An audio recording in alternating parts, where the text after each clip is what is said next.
Jadi ketika KPK ya, ketika Hasto dalam podcast mana mengatakan bahwa Jokowi ingin mentersangkakan Anies, saya tertawa terbahak-bahak mendengar podcast itu gitu. Nah, ini saya mendengar satu cerita. Ya, masih saya bilang, karena yang minta ya, yang terkait yang ingin Anies naik itu adalah Firly, Bang.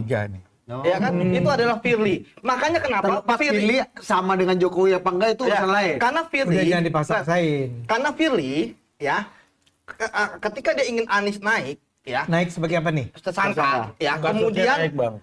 tapi kan ditolak sama anak buahnya.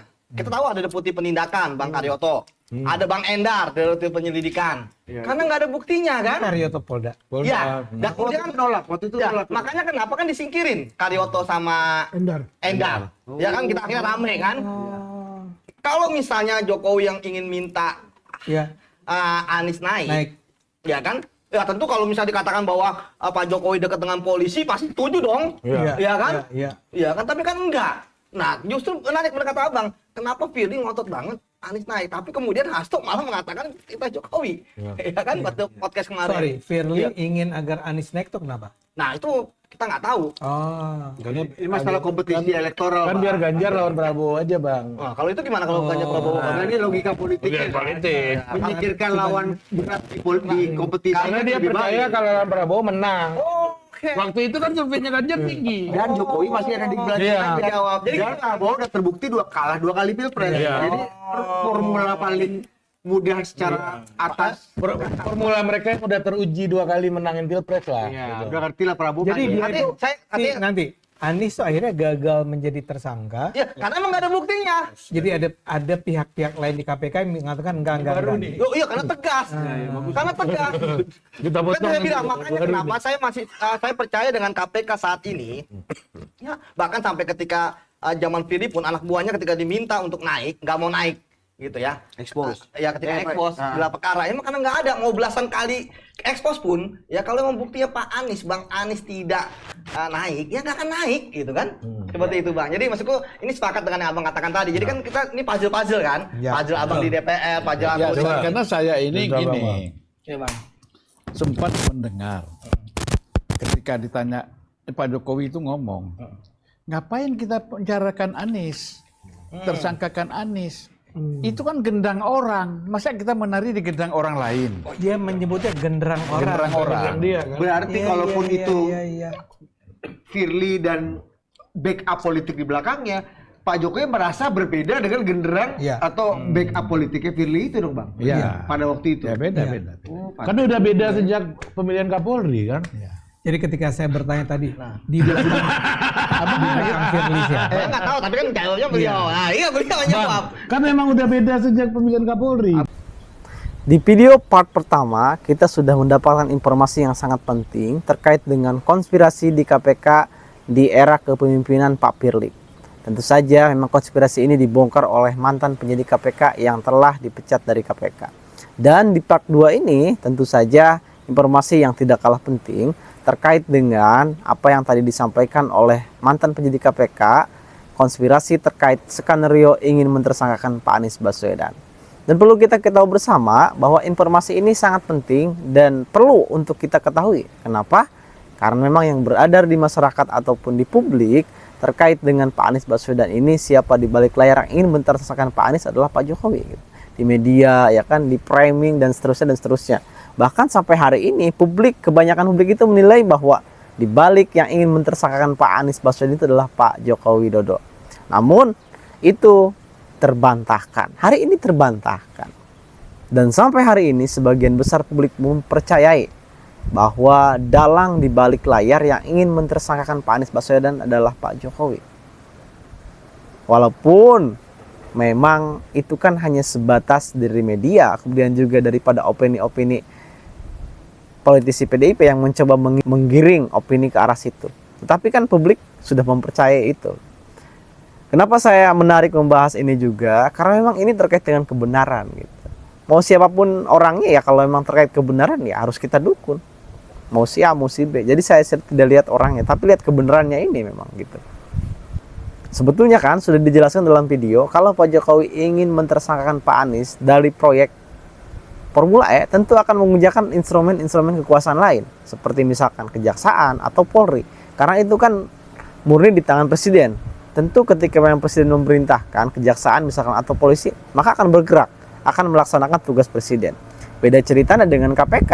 Kalau memang KPK tentu saja karena di dalam internal KPK itu kan banyak sekali ya kan yang berkepentingan di situ. Ada orang penyidik dari kepolisian, dari kejaksaan, internal KPK dan seterusnya. Artinya memang ada ego sektoral di dalamnya dan juga kemungkinan besar akan tercium akan sangat besar sekali. Seperti memang halnya hari ini kan, artinya terbongkar juga gitu. Ketika memang dulu bermain di belakang layar ini Pak Hasto, akhirnya sekarang kan terbongkar juga gitu. Ini kan di KPK ini seperti ini begitu kan. Ya kemudian selanjutnya ini juga menurut saya cukup prihatin dengan hal-hal semacam ini gitu. Ini kan terkait dengan fitnah, terkait dengan konspirasi besar sebetulnya. Ini kan besar ini. Terkait dengan penegakan hukum, terkait dengan korupsi, ini kan hal-hal besar sebetulnya, bukan hal sepele gitu teman-teman.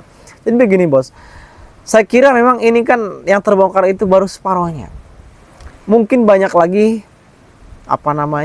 konspirasi-konspirasi besar di belakang layar ini yang memang belum terbongkar sampai hari ini.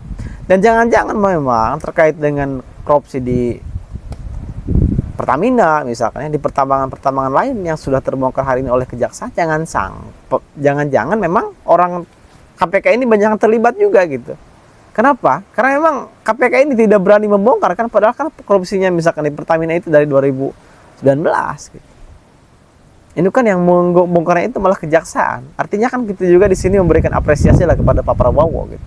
Karena memang tentu saja ketika memang kejaksaan yang membidik atau yang membongkar kasus ini, maka di situ akan ada perintah langsung dari presiden.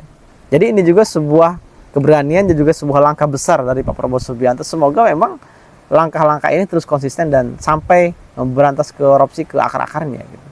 Dan kembali lagi ke hal yang tadi yang telah disampaikan oleh mantan penyidik KPK, tentu ini bagian daripada kekurangan atau kelemahan daripada negara demokrasi. Ya, memang ketika negara demokrasi ya seperti ini, ketika memang instrumen kekuasaan, instrumen eksekutif dan semua lini itu memang dipengaruhi oleh pada politikus itu sendiri. Karena setiap 5 tahun tentu saja akan berbeda siapa yang memiliki kekuasaan, siapa yang memiliki kursi banyak di parlemen gitu. Tentu saja memang orang-orang yang politisi ini memang yang sebetulnya menjadi pengacau juga kalau memang politisi yang tidak benar gitu ya. Kenapa? Karena memang mereka yang punya akses kekuasaan, mereka yang bisa membuat undang-undang dan seterusnya gitu. Dan lebih parahnya lagi memang di balik layar yang menjadi investor politik daripada penguasa, daripada partai politik itu, ini dia orang-orang yang bermasalah. Jadi kan begini, nih, kalau ada orang bermasalah itu biasanya di pemilu atau di pilpres, di pilkada itu mereka akan menjadi investor. Ketika emang calon ada 2, mereka itu para penguasa, para mafia ini, para investor politik ini akan berinvestasi. Misalkan di calon A 500 miliar, di calon B 500 miliar. Padahal kan uangnya uang dari mana? Mungkin uang rakyat juga daripada korupsi. Ketika memang si A misalkan jadi, maka dia akan aman karena dia sudah investasi 500 miliar. Begitupun yang B, ketika yang B misalkan dapat atau lolos menjadi dewan atau menjadi kepala daerah, menjadi presiden, maka akan aman juga karena juga di situ ada investasi juga dia gitu. Ada keringat dia ketika mendukung di pemilu gitu. Nah, artinya memang persoalan-persoalan hukum, persoalan-persoalan korupsi ini sulit diselesaikan karena memang itu gitu. Terkait dengan investasi politik, terkait dengan hubungan yang saling menguntungkan daripada politisi dengan mafia misalkan, daripada politisi dengan pengusaha, daripada politisi dengan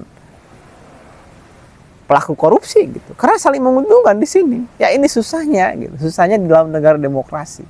Tentu saja memang kita dipimpin Pak Prabowo hari ini ya cukup bersyukur karena Pak Prabowo juga sebagai ketua umum parpol ya kan.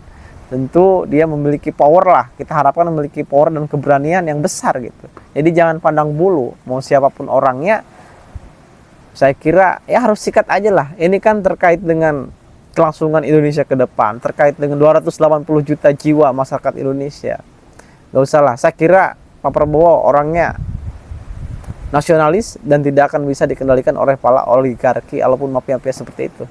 Dan semoga Pak Prabowo di sisa masa kepemimpinannya ini 4 tahun lebih bisa bekerja lebih giat lagi. Saya kira kerja Pak Prabowo itu sudah sangat luar biasa. Sudah sangat banyak sekali hal-hal yang dilakukan oleh Pak Prabowo, walaupun memang baru seumur jagung ya. Semoga artinya ini konsisten, dan para menterinya juga nih, semoga memang bisa mengimbangi langkah Pak Prabowo. Kalau kita lihat kan Pak Prabowo hari ini lebih cepat. Tapi kalau kita lihat menterinya itu agak lemot ya. Mungkin beberapa saja, banyak juga sih menteri yang sudah bagus dalam kinerjanya. Barangkali itu saja untuk video kali ini. Dan nanti akan ada video part 3 juga terkait dengan konspirasi di KPK juga nih. Memang cukup menarik ini. Ini karena sebuah fakta, sebuah realita yang sesungguhnya. Jadi saya kira ini terkait dengan kebenaran. Terima kasih. Assalamualaikum warahmatullahi wabarakatuh.